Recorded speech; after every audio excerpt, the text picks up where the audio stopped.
छत्तीसगढ़ मुख्यमंत्री विष्णुदेव साय की अध्यक्षता में 2 दिवसीय कलेक्टर कॉन्फ्रेंस शुरू हुई, जिसमें मुख्य सचिव, विभागीय सचिवों समेत सभी संभागायुक्त और कलेक्टर कॉन्फ्रेंस में मौजूद रहे। इस दौरान मुख्यमंत्री ने संबोधित करते हुए कहा कि शासन की योजनाएं पूरी पारदर्शिता के साथ अंतिम पात्र व्यक्ति तक पहुंचे। साथ ही सभी फ्लैगशिप योजनाओं में सैचुरेशन के लक्ष्य को ध्यान में रखकर काम किया जाए। मुख्यमंत्री विष्णुदेव ने कहा कि बीते 9 महीने में प्रधानमंत्री नरेंद्र मोदी की गारंटी के अनुरूप प्रदेश को संवारने की दिशा में प्रयास किया गया है, किंतु विकसित छत्तीसगढ़ की परिकल्पना को साकार करने के लिए कठिन परिश्रम की आवश्यकता है। मुख्यमंत्री ने कुछ जिलों में आम जनता और स्कूली छात्रों से दुर्व्यवहार की घटनाओं पर सख्त नाराजगी जाहिर की है।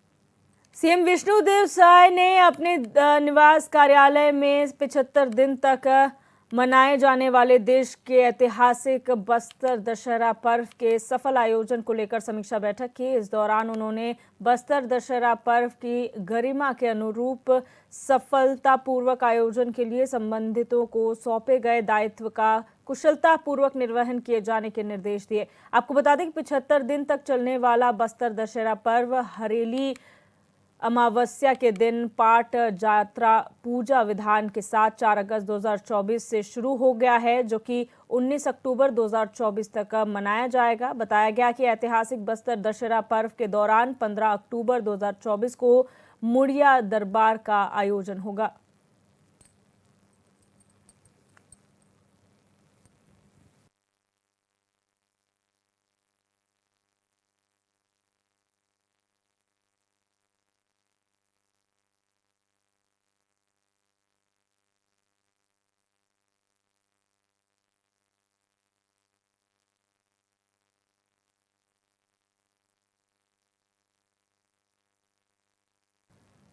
अब रुक करेंगे उत्तर प्रदेश से खबर का, जहां उत्तर प्रदेश सरकार के जल शक्ति मंत्री स्वतंत्र देव सिंह चित्रकूट के दौरे पर पहुंचे, जहां वो रामघाट में गंगा आरती में शामिल हुए। इसके बाद मंत्री ने मंदाकिनी नदी बचाओ अभियान के तहत साधु संतों और श्रद्धालुओं को मंदाकिनी नदी को साफ, स्वच्छ और निर्मल बनाए रखने के लिए शपथ दिलाई। इस दौरान उन्होंने कांग्रेस पर जमकर हमला बोला। उन्होंने कहा कि जो लोग जातिवाद, क्षेत्रवाद और वंशवाद के चक्कर में पड़ेगा, उसकी हालत बांग्लादेश की स्थिति जैसी हो जाएगी। वहीं अखिलेश यादव के एनकाउंटर वाले बयान पर कहा कि पहले राज्य की स्थिति ये थी कि हरिद्वार से लखनऊ आने में सड़क मार्ग से लोग डरते थे, लेकिन आज राज्य में कानून का राज है।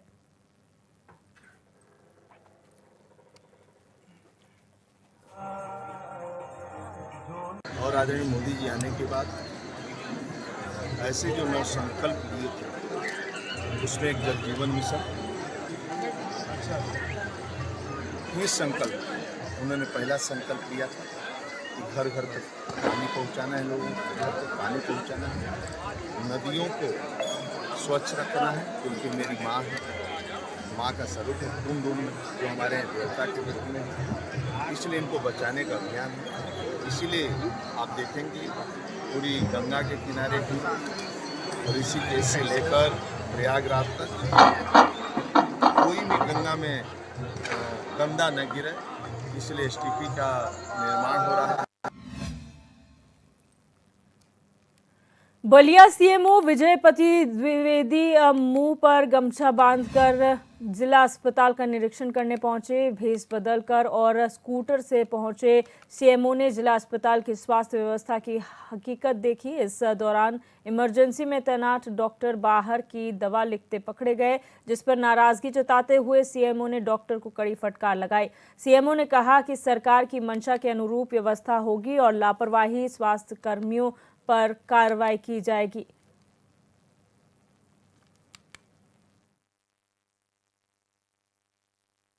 बार बार निर्देश देने के बावजूद भी, निरीक्षण करने के बावजूद भी, आधी रात को भी इंस्पेक्शन करने के बावजूद भी रेगुलर शिकायतें प्राप्त हो रही हैं कि इमरजेंसी में दवाओं को बाहर से लिखा जाता है, जिसकी कीमत 400 से 800 रुपये होती है। हर मरीज को प्रयास करके लिखा जाता है, वहीं पर लगा के फिर वार्ड में शिफ्ट किया जाता है।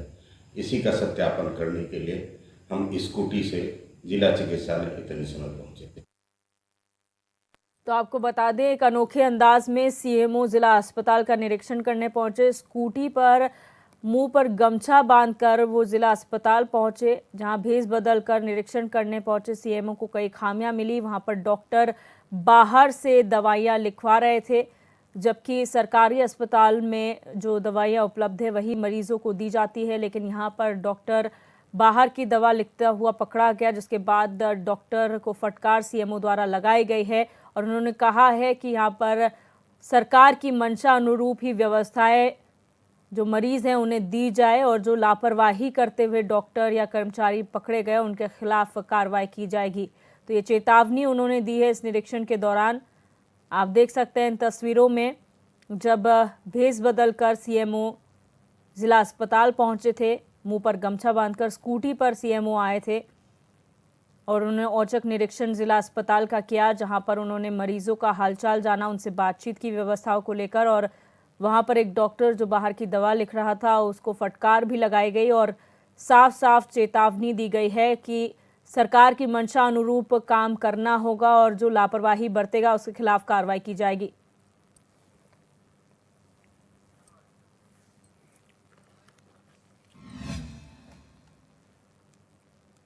अब बात करेंगे मऊ से खबर की, जहां क्षय रोग को लेकर लगातार जागरूकता अभियान चलाया जा रहा है, जिसके तहत अब तक 3000 रोगियों को चिकित्सा अधिकारी ने चिन्हित किया है। वहीं मुख्य चिकित्सा अधिकारी डॉक्टर राहुल सिंह ने सलाह देते हुए कहा कि 15 दिन से ज्यादा खांसी होने पर तुरंत नजदीकी अस्पताल पर संपर्क करें।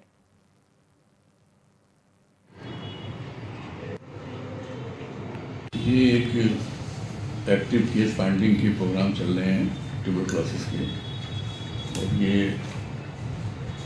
हम लोगों के लिए बहुत अहम प्रोग्राम है, क्योंकि टीबी एक महामारी की तरफ फैल रही है। इसको कंट्रोल करने के लिए हमको अर्ली स्टेज में ही लोगों को खोज निकालना है और उनको खोज निकालने के लिए ये प्रोग्राम चलाया जा रहा है। अब तक 20% मऊ की जनसंख्या को हम लोग टारगेट किए हैं कि हम लोग उनके घर घर पहुँचेंगे, और ऐसे लोग ही जिनको 15 दिन ज़्यादा खांसी आती हो, शाम को बुखार होता हो, उनका वजन घट रहा हो, या जो दवाओं से ठीक न हो रहे हों, जो इसके मुख्य लक्षण हैं, ऐसे रोगियों की जांच, बलगम की जांच करके और बीमारी होने पर उनका इलाज सम्यक रूप से हो।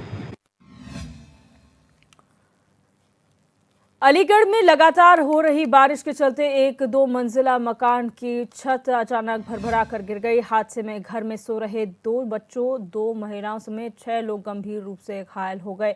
वहीं सूचना पर पहुंची पुलिस ने जिला अस्पताल में सभी को भर्ती कराया।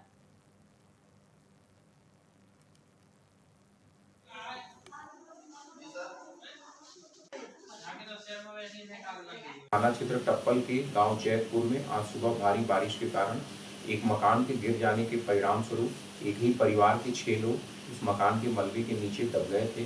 उक्त 6 लोगों में से 5 लोगों को सकुशल तरीके से निकाल करके निकटवर्ती सीएचसी में प्राथमिक उपचार के उपरांत घर भेज दिया गया है। एक व्यक्ति के पैर में फ्रैक्चर था, जिसके इलाज हेतु मलखान सिंह जिला अस्पताल उनको रेफर कर दिया गया है। मौके पर शांति व्यवस्था कायम है। आवश्यक वैधानिक कार्रवाई पुलिस द्वारा की जा रही है। देखिए, अलीगढ़ में लगातार भारी बारिश के चलते कई जगहों पर हादसे की खबर सामने आ रही है। यहाँ पर एक 2 मंजिला इमारत भरभरा कर गिर गई, जिसमें 6 लोग गंभीर रूप से घायल हो गए। सभी को पुलिस द्वारा अस्पताल में इलाज के लिए भर्ती कराया गया है।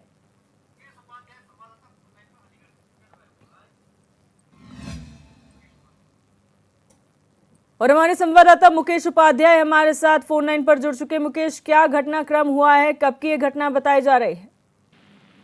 जी, मैं बिल्कुल आपको बता दूं, ये पूरा मामला जिला अलीगढ़ के खैर तहसील क्षेत्र गांव जैतपुरा का है, जहां बीते 2 दिनों से लगातार बारिश चल रही है और ये परिवार जो है अपनी छत पर सोया हुआ था। तभी अचानक छत का जो लेंटर गिर जाता है, जिसके नीचे ये 6 लोग जो है दब जाते हैं जी, जिनमें 5 लोगों की हालत जो है ठीक है और बाकी एक व्यक्ति के फ्रैक्चर हुआ है, उसे जिला अस्पताल के लिए रेफर किया गया है। जी, क्या इस तरीके की और घटनाएं सामने आई हैं अलीगढ़ से, क्योंकि लगातार भारी बारिश हो रही है? जी, मैं आपको बता दूं, बारिश हो रही है तो बारिश लगातार बारिश के चलते जो है अक्सर कर पानी जो है मकानों में धंस जाता है, जिससे घटिया क्वालिटी के निर्माण वाले जो मकान गिर पड़ते हैं और ऐसी घटनाएं हो जाती हैं। जी, प्रशासन द्वारा उन्हें क्या राहत पहुंचाई जा रही है और क्या ऐसे मकानों को चिन्हित किया गया है जो संवेदनशील है, कभी कोई बड़ा हादसा हो सकता है? जी, प्रशासन द्वारा अभी फिलहाल इस तरीका की कोई गाइडलाइन नहीं निकाली गई है कि जहां जिन इलाकों में पानी भरा हुआ है उनको अगर कोई जागरूक किया जा रहा हो, ऐसा अभी तक कोई प्रशासन द्वारा कोई पहल नहीं की गई है। बहरहाल ये जो मकान गिरा है वहां प्रशासन अधिकारी मौके पर पहुंचे, उस जगह पर अभी शांति व्यवस्था है, कोई ऐसी। जी, बहुत शुक्रिया मुकेश हमारे साथ जुड़ने के लिए और जानकारी साझा करने के लिए। और अब सीधे रुक करेंगे लखनऊ का, जहां पर अटल आवासीय विद्यालयों के नए शिक्षण संस्थान जो सत्र है उसका शुभारंभ हो चुका है और मुख्यमंत्री योगी आदित्यनाथ संबोधित कर रहे हैं। इंजीनियर अवनीश कुमार सिंह जी, श्री लालजी प्रसाद निर्मल जी, माननीय विधायक श्रीमती जय देवी जी, अमरीश कुमार जी, श्री ओपी श्रीवास्तव जी, प्रदेश के मुख्य सचिव श्री मनोज कुमार सिंह जी, प्रमुख सचिव श्रम और सेवायोजन श्री अनिल कुमार जी, और आज के इस शैक्षिक सत्र शुभारंभ के अवसर पर आयोजित समारोह में लखनऊ समेत 18 मंडलीय मुख्यालयों में आयोजित समारोह में उपस्थित सभी गणमान्य महानुभाव, अटल आवासीय विद्यालय के प्रधानाचार्यगण, सम्मानित शिक्षकगण, अभिभावकगण और उपस्थित सभी प्यारे बच्चों, एक वर्ष की सफलतम यात्रा के लिए अटल आवासीय विद्यालय परिवार को और श्रम और सेवायोजन विभाग को मैं हृदय से धन्यवाद देते हुए आप सबका मैं अभिनंदन करता हूं और भावी शैक्षिक सत्र की अपनी मंगलमय शुभकामनाएं आप सबके प्रति व्यक्त करता हूं। ये हमारा सौभाग्य है कि अटल आवासीय विद्यालय हम लोगों को ऐसे समय में शुभारंभ करने का अवसर प्राप्त हुआ जब आदरणीय प्रधानमंत्री श्री नरेंद्र मोदी जी ने रजिस्टर्ड श्रमिकों की, बच्चों की समस्या और उनके शैक्षिक उत्थान के लिए देश भर को आह्वान किया था कि इसके लिए कुछ किया जाना चाहिए। और इस पूरे पवित्र कार्यक्रम के लिए इससे अच्छा अवसर हमारे लिए नहीं हो सकता था कि स्वर्गीय अटल बिहारी वाजपेयी जी की जन्म शताब्दी वर्ष के शुभ अवसर पर हम लोगों ने गत वर्ष प्रदेश के 18 मंडलीय मुख्यालयों पर 18 अटल आवासीय विद्यालय आदरणीय प्रधानमंत्री श्री नरेंद्र मोदी जी के कर कमलों से प्रारंभ किए। आपने इन अटल आवासीय विद्यालयों में प्रवेश लेने वाले छात्रों को और आज उनके प्रदर्शन को भी देखा होगा। एक लघु झांकी सांस्कृतिक कार्यक्रम के माध्यम से आपने देखी होगी। सरदार अटल जी एक ही बात कहते थे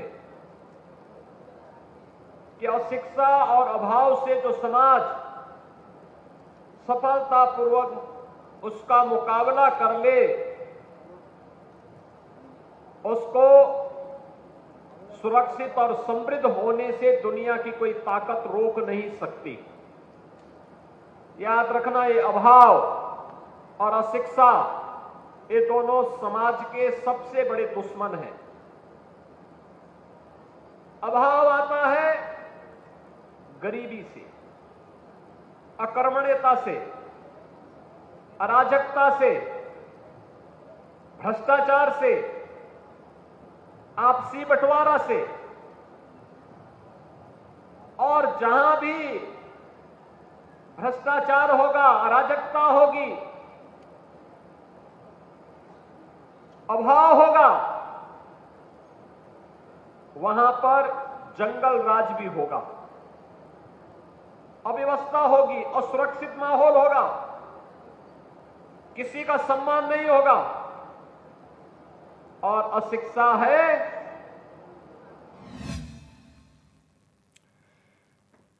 झांसी के मऊ रानीपुर तहसील क्षेत्र के गांव में शमशान घाट न होने की वजह से लोगों को अंतिम संस्कार करने के लिए काफी परेशानियों का सामना करना पड़ रहा है। आपको बता दें कि इस परेशानी के चलते एक बुजुर्ग महिला की मौत के बाद उसके अंतिम संस्कार के लिए परिजनों ने एक झोपड़ी बनाई और फिर पॉलिथीन के सहारे महिला का अंतिम संस्कार किया, जिसकी तस्वीरें अब सोशल मीडिया पर जमकर वायरल हो रही हैं। वहीं मृतका के परिजनों का कहना है कि गाँव में विकास के नाम की एक ईंट तक नहीं रखी गई है।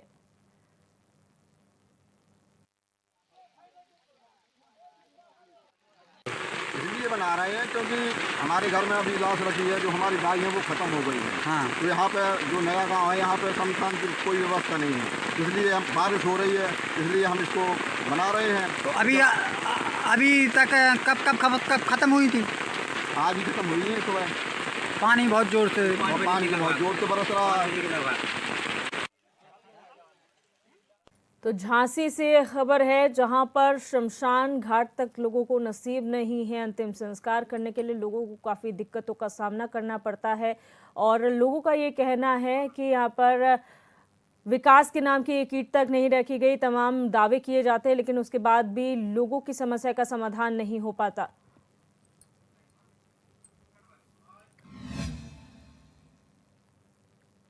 और हमारे संवाददाता धीरेन्द्र रायकवार हमारे साथ फोन लाइन पर जुड़ चुके हैं। धीरेन्द्र, जानकारी चाहेंगे क्या पूरा मामला है और कब से यहाँ पर शमशान घाट की मांग थी लेकिन बना नहीं? बिल्कुल, तमाम सरकारें आती हैं, दावे कर रही हैं, लेकिन जो तस्वीर सामने आई है झांसी की तस्वीर वाकई हैरान कर देने वाली है। इस हाईटेक जमाने में हालत ये है कि साफ तौर पर तस्वीरें नजर आ रही हैं कि पॉलीथीन के नीचे अंतिम संस्कार महिला का किया जा रहा है, जो वाकई प्रशासनिक अमले और संबंधित सरकार पर सवाल या निशान खड़े कर रही है, जो बड़ी बड़ी मंचों से विकास के दावे करती है। जी, क्या यहाँ पर लोगों ने मांग की है, अधिकारियों के पास गए हैं कि हमें शमशान घाट की सुविधा दी जाए, यहाँ पर अंतिम संस्कार करने में दिक्कत होती है, और अधिकारियों ने क्यों नहीं सुना इस बात को?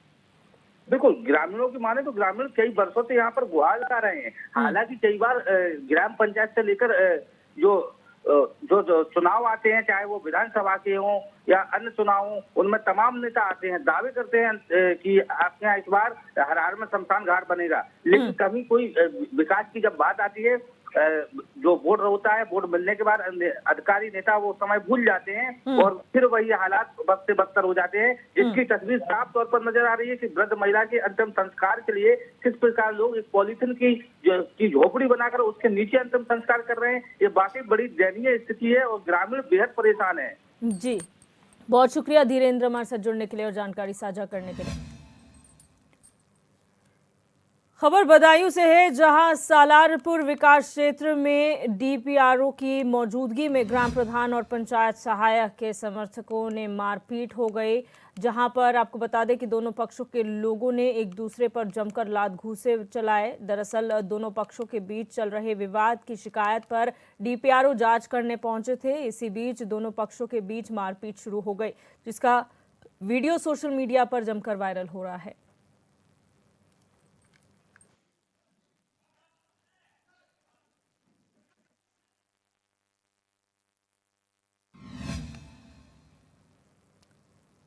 बढ़ते हैं आगे। सहारनपुर के थाना फतेहपुर क्षेत्र में एक दस्तरखान होटल का वीडियो वायरल हो रहा है, जिसमें एक युवक थूक लगाकर रोटियां बनाता नजर आ रहा है। वहीं इस वीडियो के आधार पर पुलिस ने युवक के खिलाफ मुकदमा दर्ज कर लिया है और मामले की जांच शुरू कर दी है।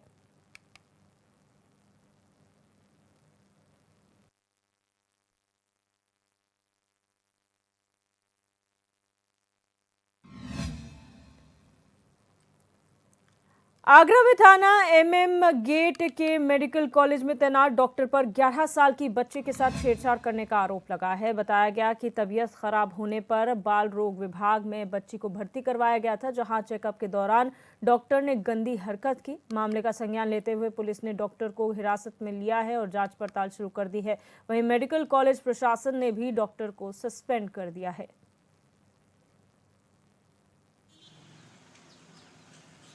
पीड़िता इलाज के लिए आई थी और उसके साथ एक जूनियर रेजिडेंट डॉक्टर द्वारा बदता का मामला प्रकाश में आया। पीड़िता द्वारा ये सूचना थाना एमएम गेट पे दी गई। इस सूचना पे मुकदमा अपराध संख्या 46/24 कायम करके भारतीय न्याय संहिता और पॉक्सो अधिनियम की सुसंगत धाराओं में दर्ज किया गया। पीड़िता को मेडिकल के लिए भेजा गया और आरोपी को गिरफ्तार करके जेल भेज दिया गया। बिजनौर के थाना चांदपुर नगर में पुलिस ने एक होटल पर छापेमारी की। इस दौरान पुलिस ने 2 आरोपियों को गिरफ्तार किया, जबकि मौके से एक आरोपी फरार हो गया। पकड़े गए आरोपियों के कब्जे से 25 किलो गौमांस बरामद हुआ है। वहीं तहसीलदार ने होटल को सीज कर दिया है।